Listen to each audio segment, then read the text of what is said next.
السلام عليكم. لا تنسوا الاعجاب بالفيديو والاشتراك في القناة تشجيعا لنا لنستمر بنشر المزيد ان شاء الله.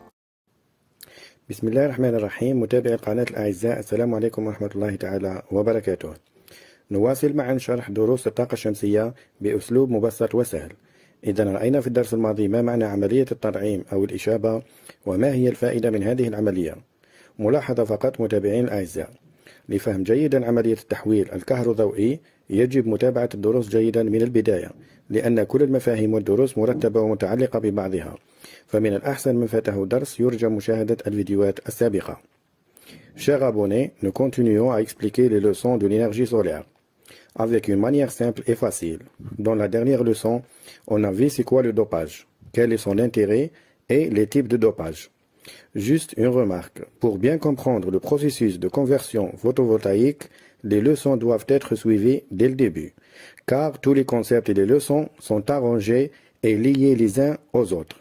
Alors, pour celui qui a raté une leçon, veuillez regarder les vidéos précédentes. Alors, dans cette leçon, nous aborderons un certain nombre de notions de base.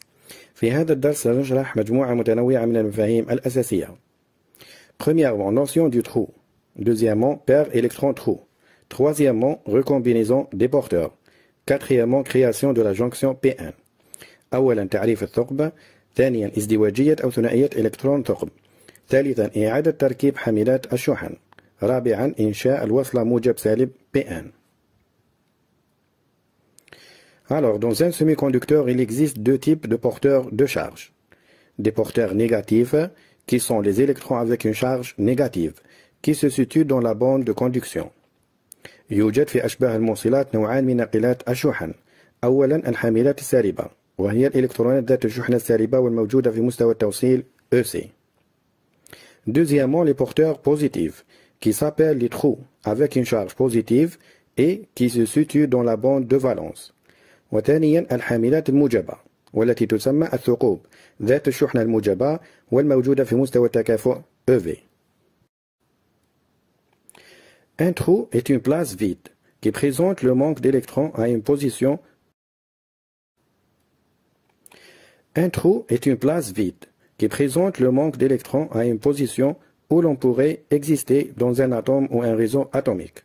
C'est l'un des deux types de porteurs de charge qui sont responsables de la création de courant électrique dans un semi-conducteur, étant donné que dans un atome normal ou un réseau cristallin, la charge négative des électrons est équilibrée par la charge positive des noyaux atomiques. L'absence d'électrons laisse une charge positive nette à l'emplacement du trou. Les trous chargés positivement peuvent se déplacer d'atome en atome dans les matériaux semi-conducteurs lorsque les électrons quittent leur place. الثقب هو مكان فارغ يدل على نقص الإلكترونات في موضع يمكن أن توجد فيه الذرة أو الشبكة البلورية للمادة. الثقوب هي واحدة من نوعين من ناقلات الشحنة المسؤولة عن توليد التيار الكهربائي في أشباه الموصلات. نظرا لأنه في الذرة العادية أو الشبكة البلورية يتم موازنة الشحنة السالبة للإلكترونات من خلال الشحنة الموجبة للنواة الذرية أي البروتونات، فإن غياب الإلكترون يترك شحنة موجبة في موقع الثقب. يمكن أن تنتقل الثقوب المشحونة إيجابيا من ذرة إلى ذرة في مواد أشباه الموصلات حينما تنتقل الإلكترونات وتترك مكانها. Pour bien comprendre une remarque importante, les trous peuvent parfois prêter à confusion, car ne sont pas des particules physiques à la manière des électrons, mais plutôt l'absence d'un électron dans un atome.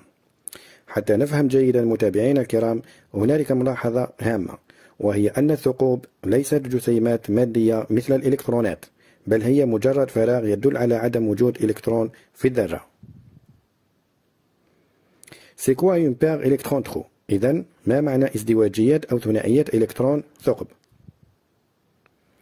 Dans le semi-conducteur, des porteurs de charge gratuits, qui s'appellent paires électron-trou, sont créés par excitation d'électrons de la bande de valence EV à la bande de conduction EC.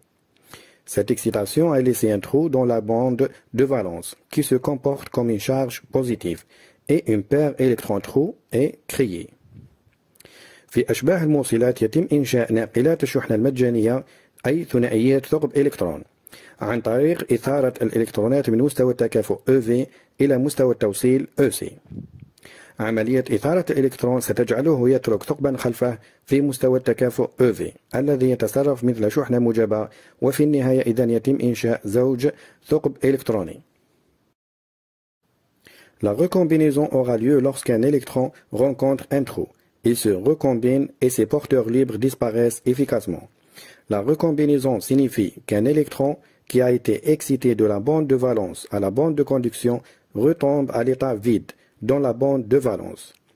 إذن تحدث إعادة التركيب عندما يلتقي الإلكترون مع الثقب حيث يتحدان مجددا بعدما تم فصلهما من قبل. حينها تختفي حاملات الشحن. إعادة التركيب تعني أن الإلكترون الذي تم تحفيزه من مستوى التكافؤ EV إلى مستوى التوصيل EC يعود إلى حالة فارغة في مستوى التكافؤ EV. Nous avons vu dans la leçon précédente les types de dopage N et P.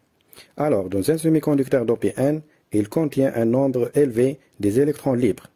Donc, on dit que les électrons sont des porteurs majoritaires dans la partie N. Et il existe un nombre très petit des trous. Donc, on dit que les trous sont des porteurs minoritaires dans la partie N.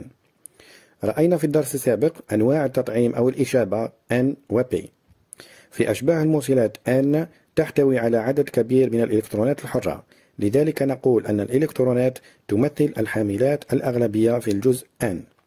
ونجد أيضا عدد قليل جدا من الثقوب، لذلك نقول أن الثقوب تمثل الناقلات الأقلية في الجزء N.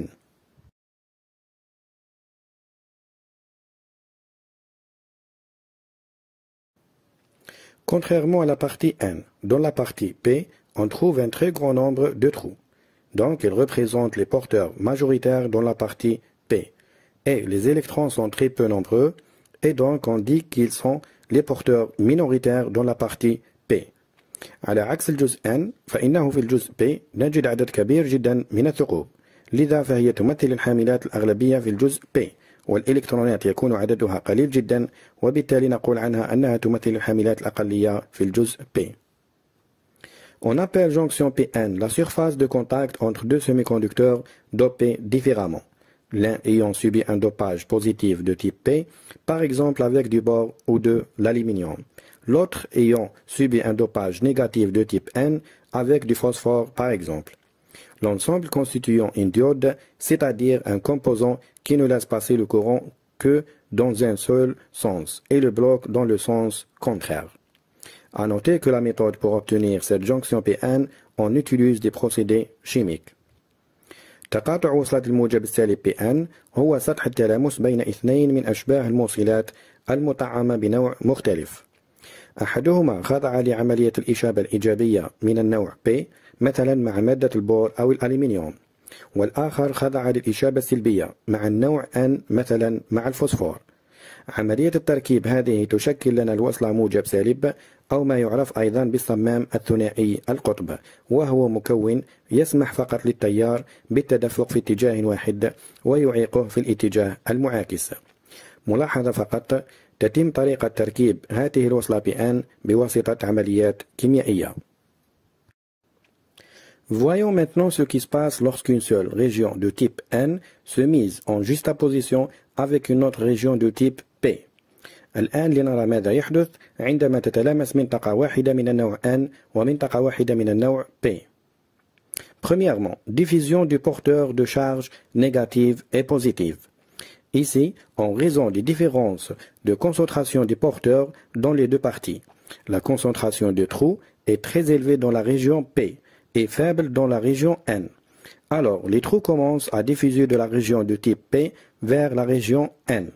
D'une autre part, dans la région de type N, les électrons commencent à diffuser à partir de la région N vers la région de type P.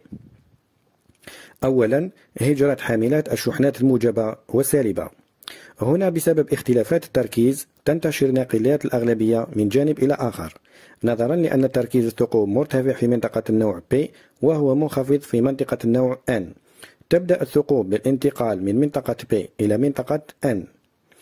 أيضا بنفس الطريقة يكون تركيز الإلكترونات الحرة مرتفعا في منطقة النوع N وهو منخفض في منطقة النوع P، ولهذا السبب تبدأ الإلكترونات الحرة في الانتشار من منطقة النوع N إلى منطقة النوع P.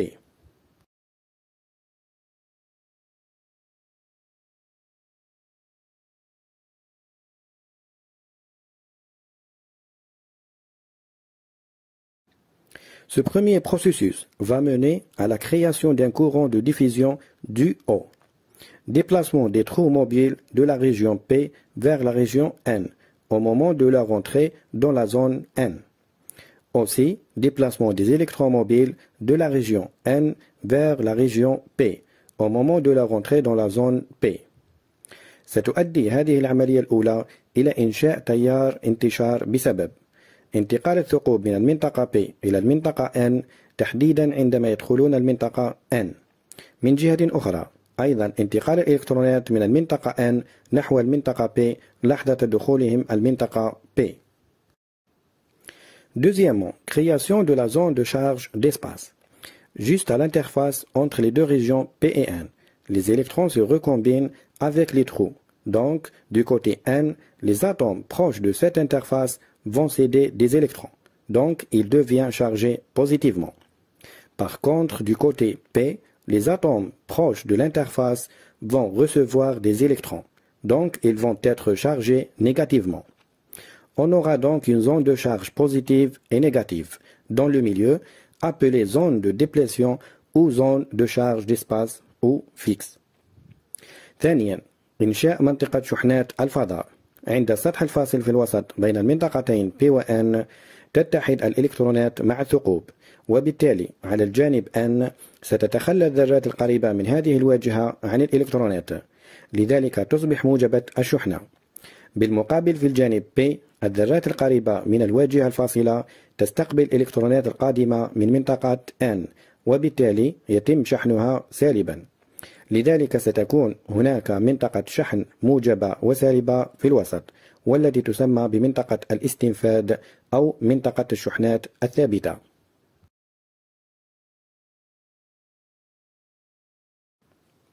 Troisièmement, les charges fixes positives et négatives qui se trouvent dans la zone de charge d'espace vont créer alors une différence de potentiel, et donc par la suite la création d'un champ électrique E interne qui s'oppose à la diffusion des électrons de la zone N vers la zone P. ثالثا، الشحنات الثابتة الموجبة والسالبة الموجودة في منطقة الشحنات ZCE سوف تخلق فرقا كمون، وبالتالي إنشاء مجال كهربائي داخلي يعاكس اتجاهه انتقال الإلكترونات من المنطقة N إلى المنطقة P. Rappel, les électrons se déplacent dans le sens opposé du champ électrique. تذكير، تتحرك الإلكترونات في الاتجاه عكس المجال الكهربائي. Voilà pour cette leçon, j'espère que c'était clair pour vous. Si vous avez des questions ou remarques, n'hésitez pas de les poser sur le volet des commentaires. Merci, à la prochaine leçon. كان هذا الدرس اليوم متابعينا الأعزاء، أتمنى أن تكونوا قد استفدتم. إذا كان لديكم أي أسئلة أو ملاحظات يرجى كتابتها في التعليقات. شكرا، إلى الدرس القادم بإذن الله.